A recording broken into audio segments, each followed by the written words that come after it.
Praise. Yun. Kamusta po ulit? Mga kapatid, are you blessed that you are here? Amen. Praise God. At kami rin po ay natutuwa at nagagalak at blessed din po na makita po kayo bawat isa. Na nandito po ngayon kasama po namin na magpupuri at patuloy pong magpupuri sa Panginoon dahil po ng pakikinig po natin sa kanya pong salita. No? Ako po si Sister Verlene, ang inyo pong mensahero sa gabi pong ito. Mensahera. Ayun. At hindi naman po halata. No? Praise God for the Lord is with us and with me. Amen. In Jesus' name. So we have our message. We are in the message number 3 of our series Anchored on the Promises of God. So ang atin pong message number 3 ay okay.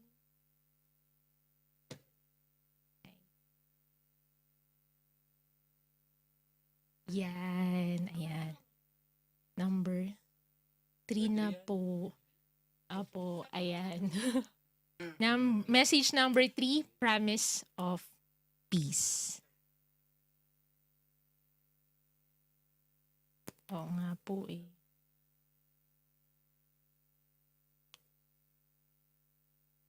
Ayan. Dito pala dapat. Pasensya na po. Ha? Ba? Ulit? Wala.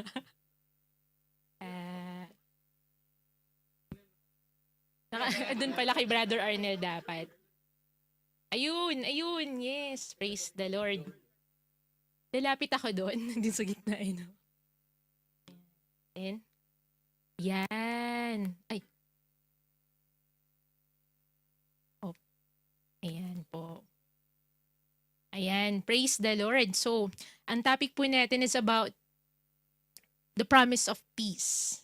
Ayan. So, ang ginawa ko po ay nag-google tayo, no? Sinesearch po natin, ano po ba ang ibig pakahulugan ng salita pong peace or kapayapaan. So sabi po ni Mr. Google and ni Mr. Wikipedia, this is a state of harmony arising from the absence of any significant feeling of fear or of want. And sabi din po nila, commonly used to mean a lack of conflict or violence against oneself or between individual people or among groups of people such as political riots, religious cults, criminal gangs, or wars between nation. Ayan po ang nakuha natin pong meaning ng salita pong kapayapaan or peace.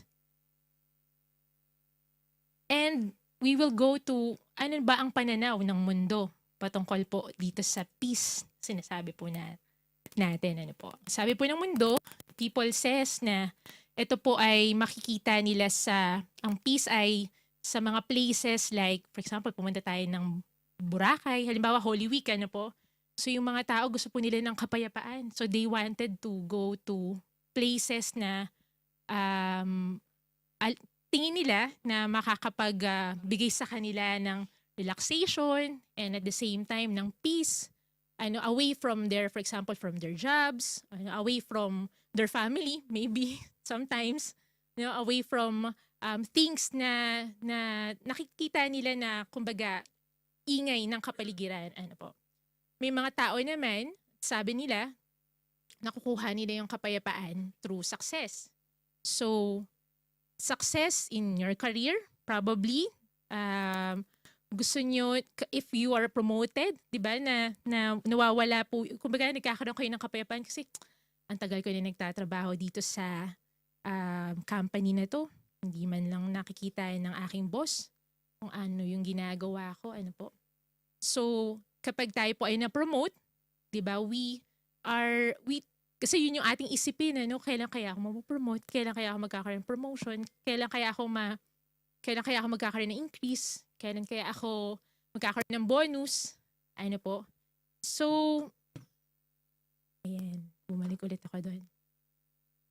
And, yung mga hindi po nananampalataya sa atin pong Panginoon, mga tao po, they tend to yung hanapin yung kapayapaan sa pamamagitan ng mga alcohol, 'di ba? Yung iba po mga abuse, substance abuse, ano po, at mga iba-iba pa pong mga vices.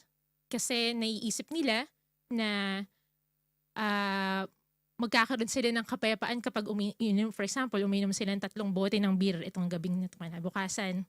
Okay na yung ano nila, masarap tulog, ano, tapos yun yata yung ano ng tatay ko dati. Laging may 3 bote dun sa amin pong ano sa bahay po namin ano po.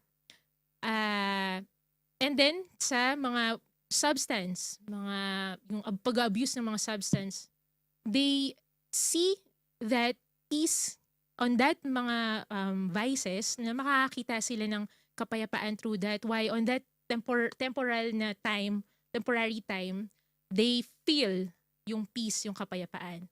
Some people in their possessions, money, properties, and power sa mga politicians. Ano po na naghahangad po ng kapangyarihan. But on the view of our Lord, it's different. Many people fail to find peace that lasts because they are looking for it in the wrong place.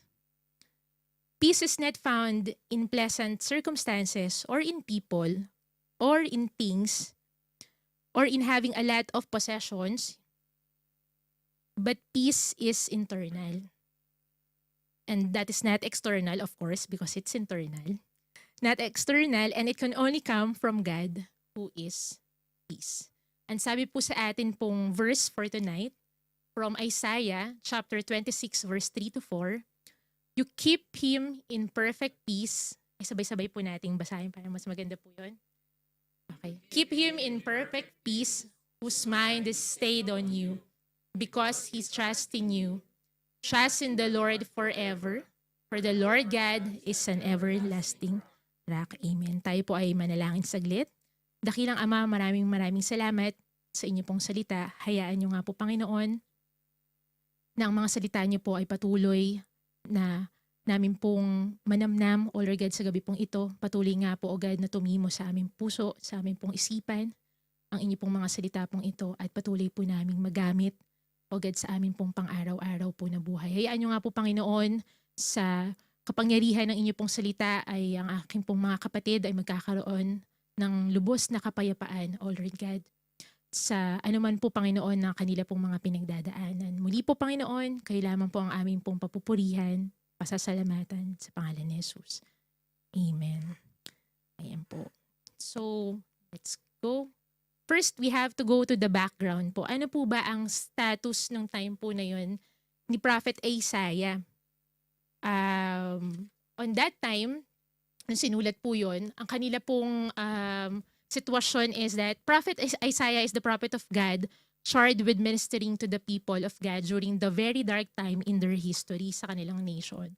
He witnessed the rise of their nation into economic and military world power and the fall of his nation then from the Assyrian Empire. So may ups and downs po nung time na yun ni Isaiah. Kapag kinumpare natin siya sa ngayon, our recent time, nandyan po yung rise of nations and fall of others, di ba? Kagaya po ng nararanasan po natin ngayon. Ano po yung war? Nandyan po yung chaos, conflict, political unrest, military rebellions, territorial conflict and issues, kagaya po sa bansa nating Pilipinas, corruption, shallow spirituality, and ritualistic religion. So, on these situations po, meron po pagkakaiba, meron pong pagkakatulad. Because, nandyan po yung chaos. Chaos is around for both Isaiah's time and our time now. Uncertainty is striking in every corner. And war is there. Yun po yung atin pong pagkakatulad. So, himay-himayin po natin yung atin pong verse for tonight. Okay. Let's go back to our verse 3. Ang sabi po dyan, you keep him in perfect peace.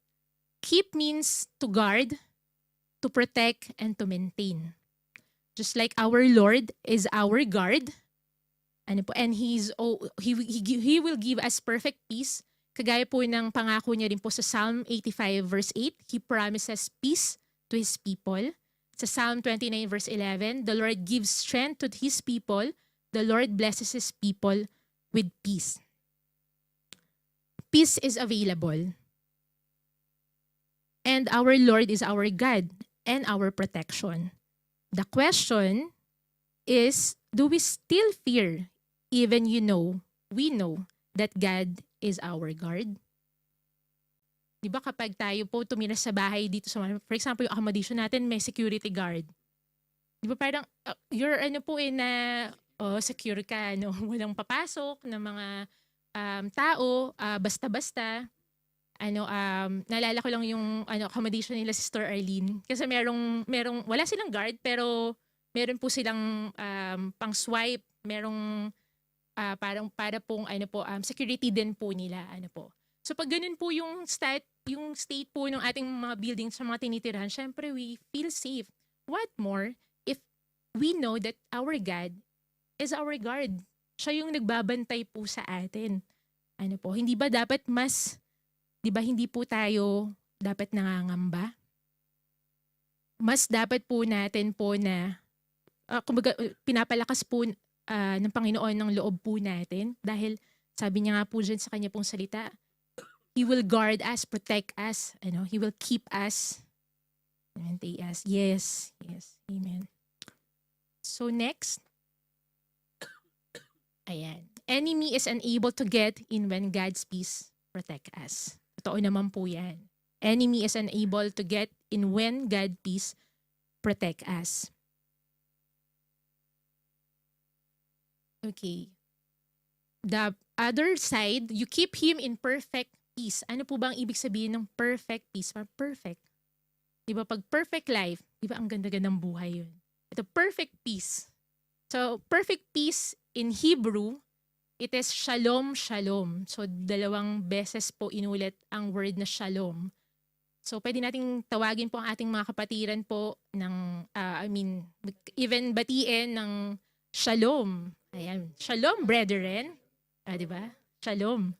And even ito rin po ay way din po or ginagamit din po in saying goodbye. So, kapag paalis na tayo or salam. Sa atin po ay shalom. Ayan, shalom, shalom. And sabi po dyan, it is used 237 times in the Old Testament, which means completion and fulfillment. It refers to entering in a state of wholeness and unity where relationships are restored. Ayan. As we study and learn from our series anchored on the promises of God, some of God's promises are conditional. Kagaya po nitong promise po na to sa Isaiah 26 verse 3 to 4, meaning that there are certain conditions that we must meet in order for them to be fulfilled. So God keeps us in perfect peace when we keep our minds mindful. So verse 3 po, you keep him in perfect peace whose mind stayed on you. We discipline our mind to stay centered on God. The word mind refers to the mindset, yung atin pong, ang dami po kasing, our brain is like a computer machine, di ba po? CPU. You can feed everything there kapag, even our phone, for example, you have 500 GB, di ba? 1 tera sa mga computer po.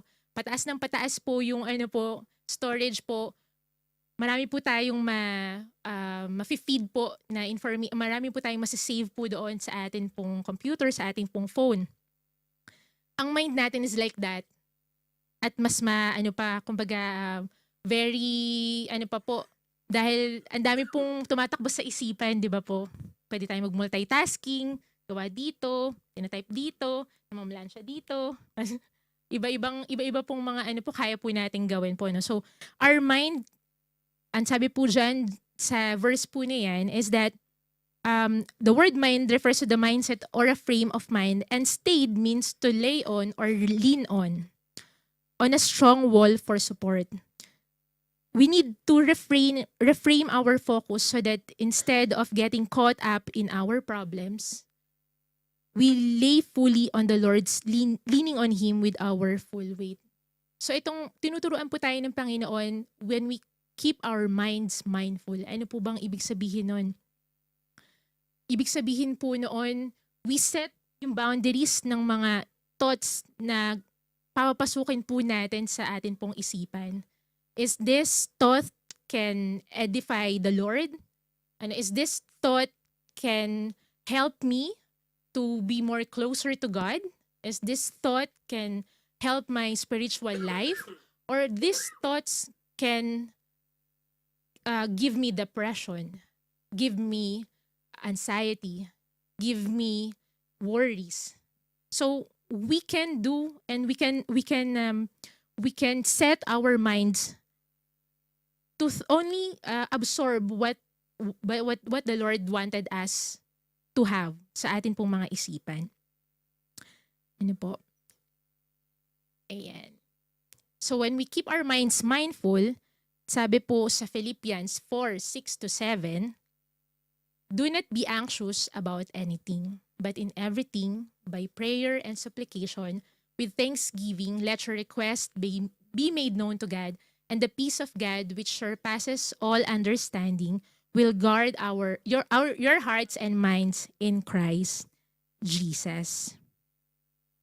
Malinaw na malinaw po dyan, wag po tayong mabalisa, mag-alala sa kukunting mga bagay. Kukunti lang po ba yung nakalagay po dyan? Maliit na bagay. Ang sabi po dyan, about anything. Sa lahat, sa anumang bagay.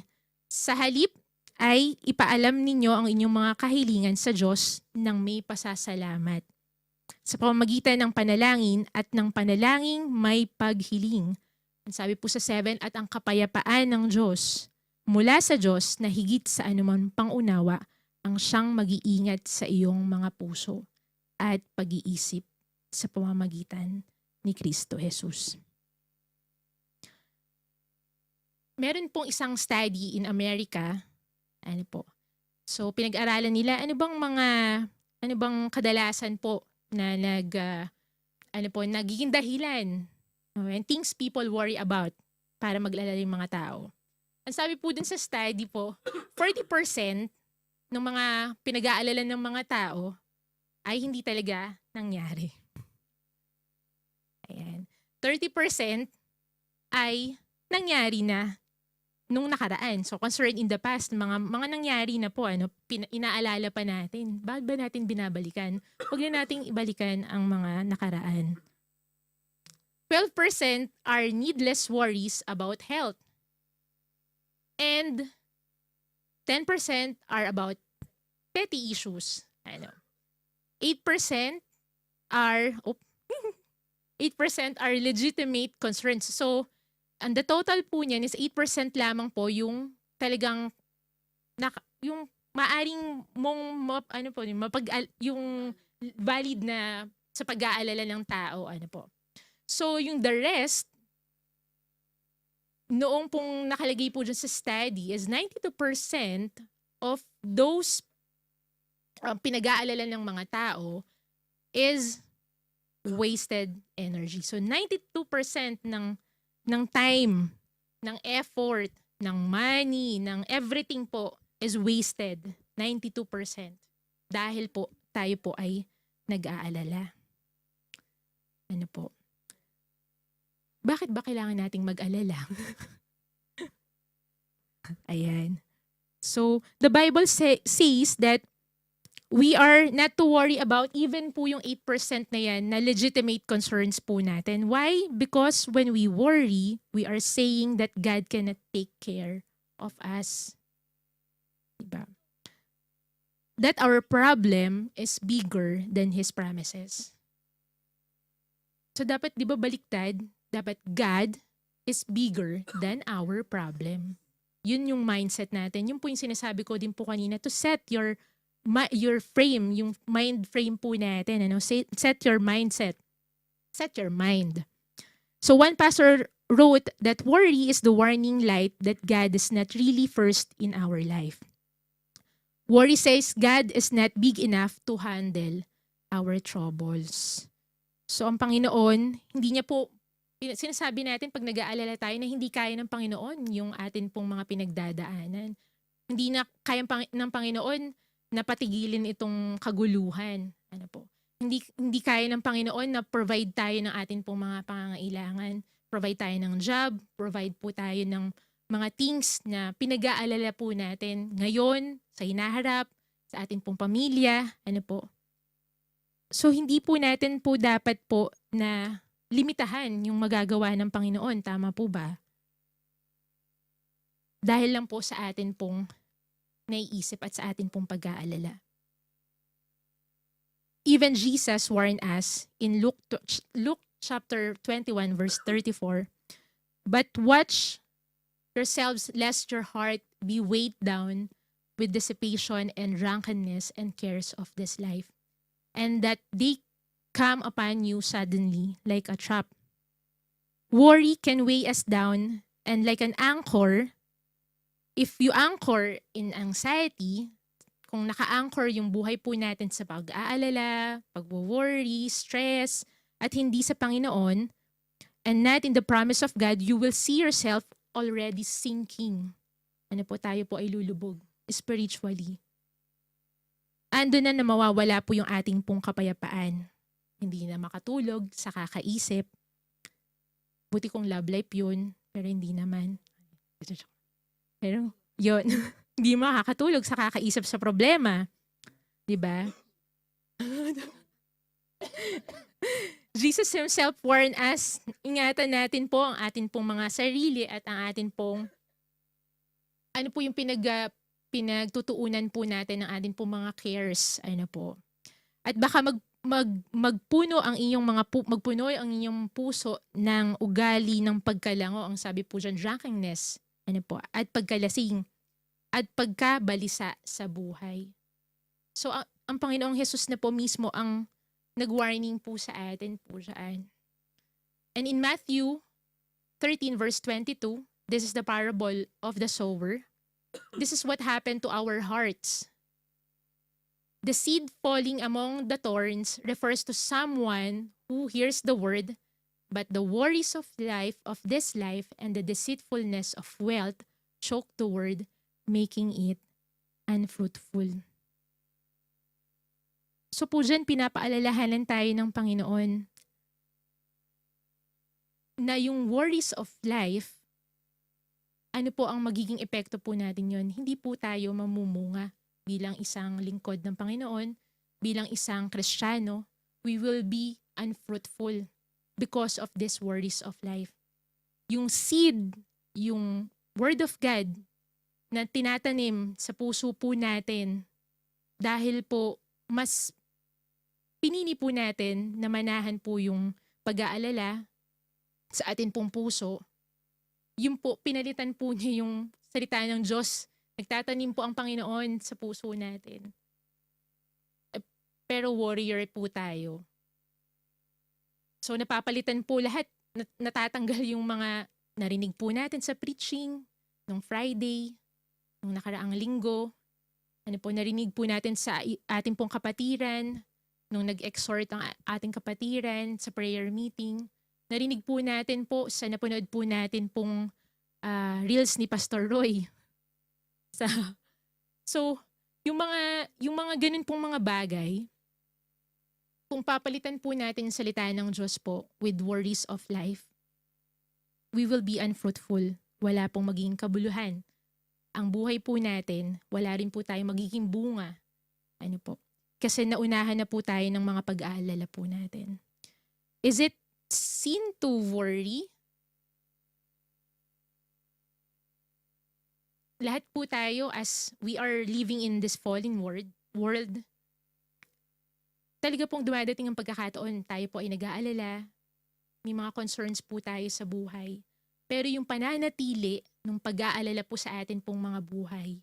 Yun po yung ayaw ng Panginoon na gawin po natin.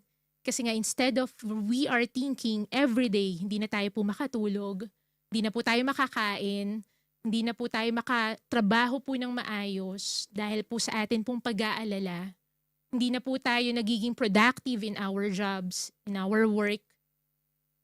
Hindi na po natin nag-glorify yung Panginoon. Because of that, hindi tayo nagiging productive. Ayaw ng Panginoon yun. Gusto po ng Panginoon, we have to be productive sa atin pong mga trabaho. No? Ang sabi nga po ng Panginoon is that lahat po ng ating pong gagawin, di ba, we have to think that we're doing it for the Lord. Ano po? So kapag ganun po yung mangyayari, we are not productive. So what will happen? We will sink. Tayo po ay unti-unti pong lumalayo po sa Kanya. Ano po? Unti-unti pong hindi na po tayo nakikita sa church. Hindi na po tayo nakikita sa mga gatherings po, no? Mga fellowship. But sabi ng Panginoon sa 1 Peter 5:7, cast all your anxiety on Him because He cares for you. If we are sinking on worries sa mga pag-aalala po natin, stress, sa mga nangyayari sa paligid, let us remember this word in 1 Peter 5:7. Ang sabi po dyan, ipagkatiwala po natin sa Panginoon ang lahat. Sabi dyan, hindi po ilan, cast all. Ibig sabihin po niyan, lahat ng atin pong mga alalahanin ay ipagkatiwala natin sa Panginoon. Sapagkat siya ang nagmamalasakit sa atin. Because He cares for you, for me, for everyone who believes in Him.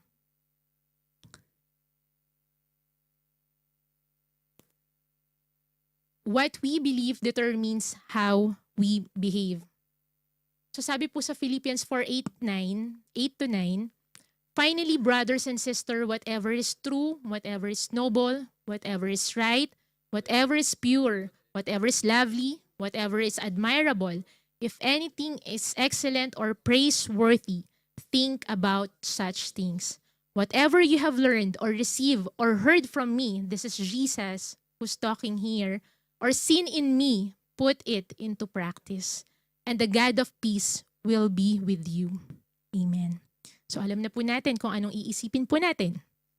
Whatever is true, whatever is noble, whatever is right. 8 po yan lahat. So, bilangin nyo isa-isang araw. Okay, ito po, true.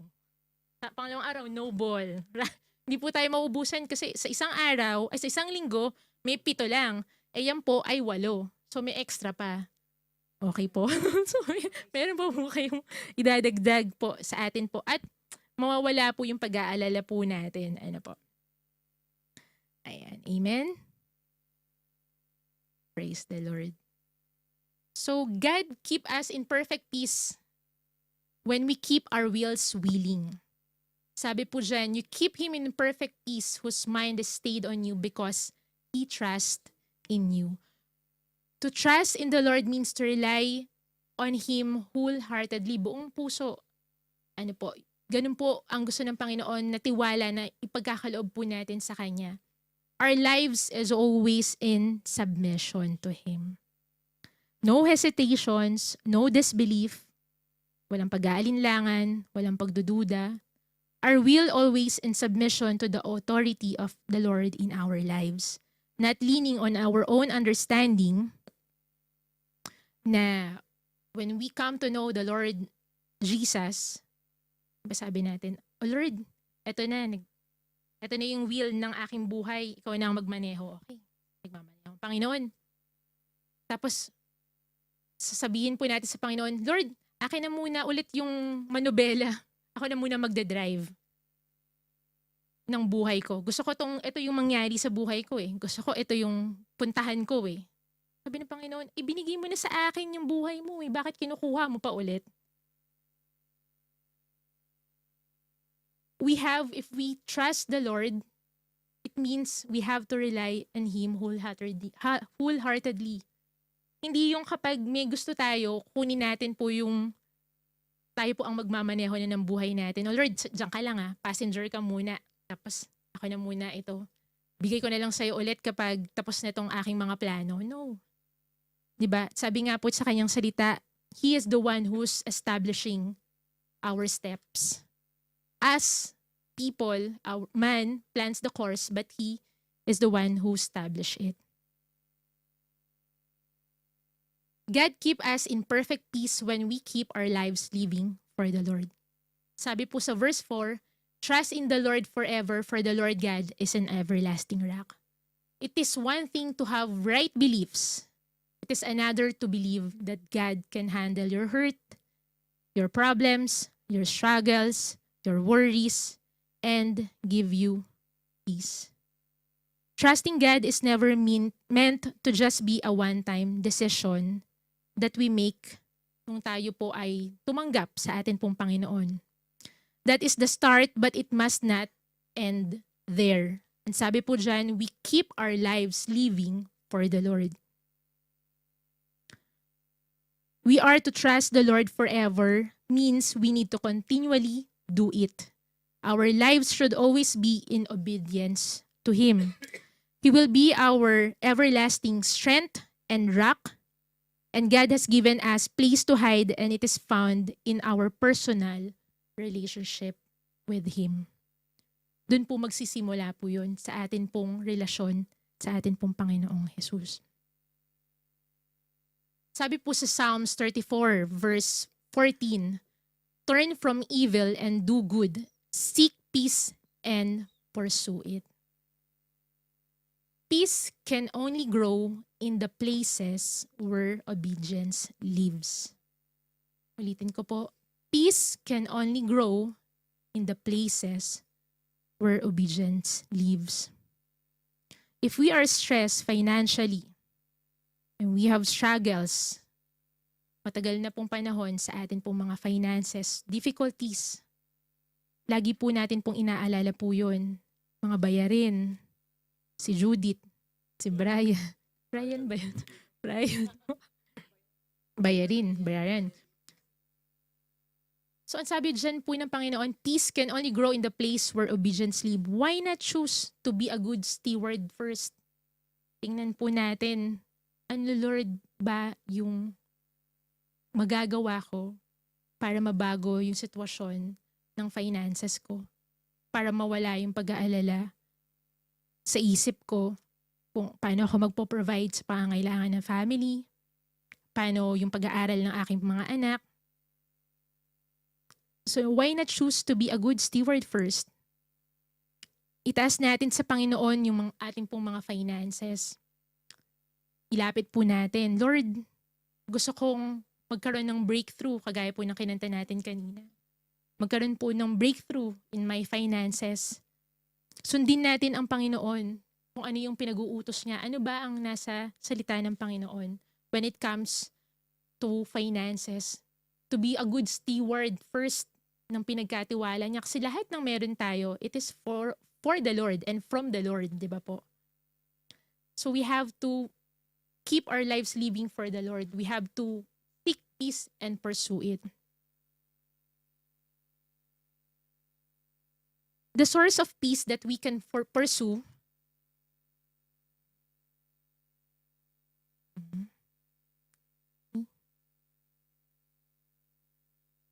next slide po ulit. Pwede bang next? Dito na po tayo. So sources of peace that we can pursue. Sabi po dyan, seek peace and pursue it. Ano po bang mga sources po yun? Sources of peace that we can pursue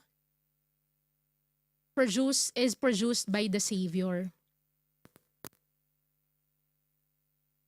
On John 16, chapter 16, verse 33, favorite na verse po to ni Minister Eric. Ayan. I have told you these things so that in me you may have peace. In this world you will have trouble, but take heart, I have overcome the world. Peace does not come from going to special places or having a certain possession. Peace comes from knowing a special person. And that is no other than our Savior, Jesus Christ. source of peace that we can pursue, another one is produced by the Spirit. In Galatians 5:22, sabi po dyan, but the fruit of the Spirit is love, joy, peace, forbearance, kindness, goodness, faithfulness, gentleness. Hindi na po kasama dyan. Pero 9 fruit po of the Spirit yan. And peace is included on that one. We cannot manufacture peace. Magpanggap lang tayo po na we are at peace. Meron tayong kapayapaan. No, we cannot do that. We cannot take it because it flows out of our relationship with Christ. It's not based on what we are seeing. It's not based on what we can do, but it is out of the relationship, of our relationship with Christ. The source of peace that we can pursue, 3, to produce by the scripture. In Psalm 119 verse 165 says there, great peace have those who love your law, and nothing can make them stumble. If we want peace, we have to fill our minds with God's word. Magiging payapat matiwasay sa Tagalog po yan, ang kalagayan ng mga umiibig sa inyong kautusan. At sila'y hindi mabubuwal or matitinag, hindi matitisod ng basta-basta. So kahit na anong pagdaanan po natin, if our foundation, kung minamahal natin po yung salita ng Panginoon, no?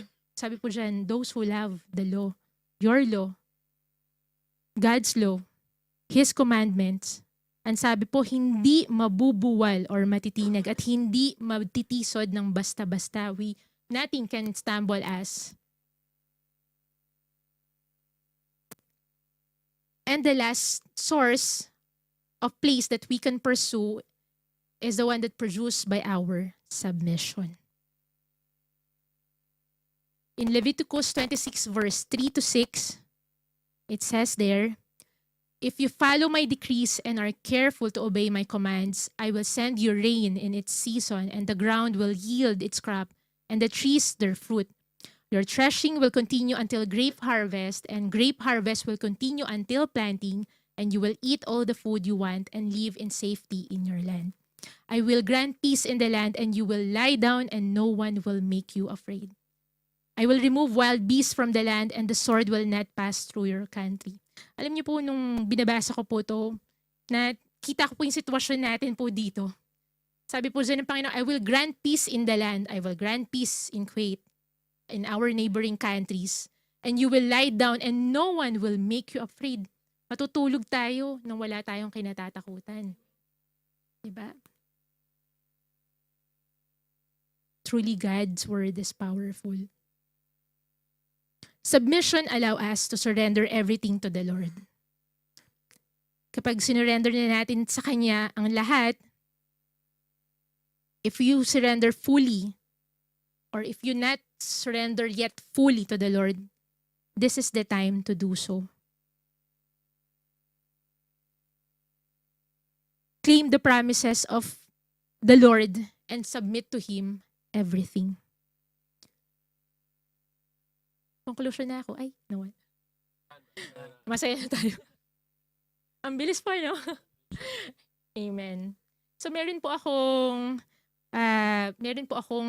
isang painting dito po. Painting yan. Ayan. Ayan. Talaga po. Praise the Lord. We are in one. Ayan po. So here, there is a king who commissioned artists to paint a portrait of peace. His goal was to understand exactly what peace looked like. There were many different works of art submitted. Meron pong yung lake, di ba po yung sa Korean novela, yung very nice lake sa Switzerland ba yun? Very nice lake po. Napaka-calm. Sa Sea of Galilee, pag nakita po natin yun sa Jerusalem po, ang calm po nung Sea of Galilee. Ano po? Yung iba, nag-paint po ng blue sky. Pero, yung king, na-strike siya dito. Tingnan nyo nga po yan. Ano nakikita nyo? So, una, yung falls, hindi usual na typical falls, no? Parang sobrang ano po niya, rough niya. Tapos may kidlat, so may parating po na storm, 'di ba po?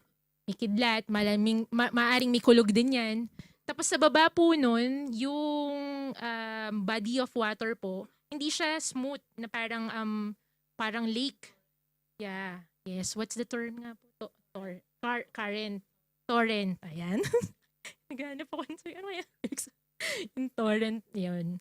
Ano po, so, hindi po siya smooth, 'di ba po yung tubig, yung ragasa. Yun, ang term po sa Tagalog ng ragasa ng tubig po ay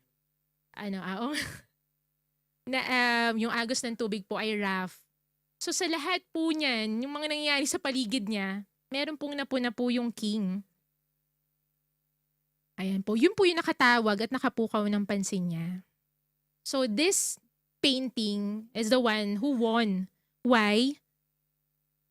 Hindi kita eh. Tingnan niyo po yan. Pwede bang i-zoom? Hindi naman masusum. Meron po dyan na makikita po kayong dun sa, there's a nest. Tapos dun sa nest po na yon, meron pong bird who is peacefully tending to her young. Meron siyang mga anak. Pero nandun po siya sa ano po na yan. Dun sa rock formation po na yan, ano. The king chose this work and then stated, sabi po ng king, peace does not mean to be in a place where there is no noise. Oy, ang galing ah. Yan. na ano po nila, nice. So, nakita niyo na po, may mga maliliit po siyang mga inakay. Ayan. At tinitend niya, wala siyang pakialam po dun sa nangyayari sa paligid niya. Gusto niya pong alagaan yung kanya pong mga inakay. So this one the competition, ano. And sabi po doon ng king, he chose this one is peace does not mean to be in a place where there is no noise or trouble. Kagaya po nung kanina po, 'di ba? Sa Wikipedia, Dr. Google, it's the absence of conflict. Sabi po doon. So walang conflict, walang war, ano. Pero ang sabi po diyan ng king, there is no noise, Peace does not mean to be in a place where there is no noise or trouble or hard work.